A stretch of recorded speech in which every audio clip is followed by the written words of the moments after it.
Subscribe करें मेरे channel को और बेल आइकॉन को प्रेस करें लेटेस्ट वीडियो हासिल करने के लिए। ये सब फ्री है। अगर वीडियो अच्छी लगे तो थम्स अप करें। अस्सलाम वालेकुम, welcome to my channel cook with Shaheen. आज मैं आपसे पुदीने का कहवा बनाने की रेसिपी शेयर कर रही हूँ। चलिए अपनी रेसिपी को हम स्टार्ट करते हैं। पुदीने का कहवा बनाना स्टार्ट करते हैं। 6 कप मैंने पानी लिए, फ्लेम मैंने ऑन कर दी है।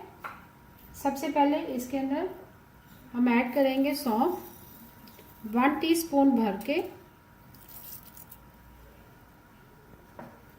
हरी इलायची शामिल करेंगे, 5 से 6 अदद हरी इलायची है।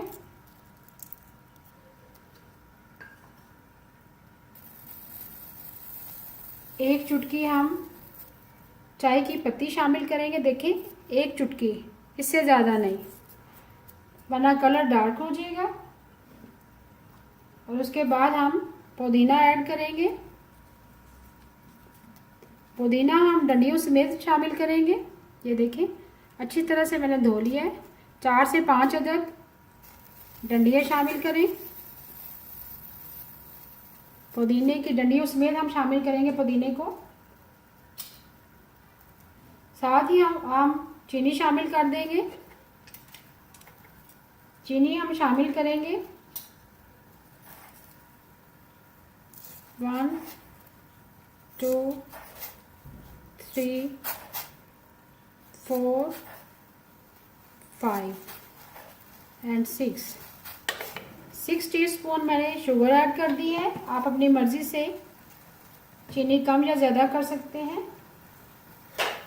थोड़ा सा मिक्स करेंगे। मिक्स करने के बाद हम कवर कर देंगे। जैसे ही एक उबाल आ जाएगा फिर लो फ्लेम पर हम कहवा पकाएंगे। पुदीने के कहवे में एक उबाल आ चुका है। बहुत ही ज़बरदस्त पुदीने की खुशबू आ रही है। मिक्स करेंगे, साथ साथ ऐसे डालते जाएंगे। इस तरह हम चाय बनाते हैं, इससे बहुत ही अच्छा फ्लेवर आएगा। पुदीने के बहुत से फ़ायदे हैं।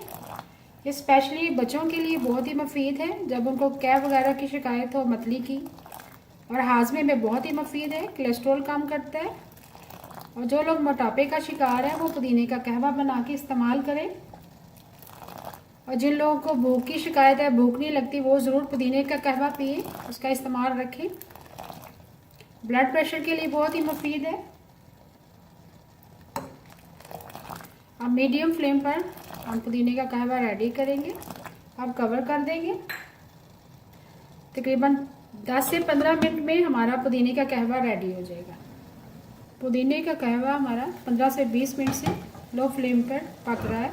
कलर बहुत ही अच्छा आ चुका हुआ है। अब चूल्हा हम बंद कर देंगे। पुदीने का कहवा हमारा रेडी हो चुका हुआ है। अभी मैं आपको सर्व करके दिखाती हूँ। बहुत ही मुफीद पुदीने का कहवा तैयार है। अभी मैं आपको सर्व करके दिखाती हूँ। साथ साथ पुदीने के कहवे के फ़वाइद तो ऑलरेडी मैं आपको बता चुकी हूँ। ज़रूर इसको ट्राई कीजिएगा आप, स्पेशली सर्दियों में। दावतों के बाद जैसे आप कोई मेहमानों को बुलाते हैं, दावतें करते हैं, पार्टियां करते हैं, उसमें ज़रूर बनाएं। खाने के बाद सर्व करें। उम्मीद है आपको आज की मेरी रेसिपी पसंद आई होगी। अगर आपको आज की रेसिपी पसंद आई है प्लीज़ मेरे चैनल को सब्सक्राइब करें, लाइक करें, कमेंट करें और शेयर करें। Thank you.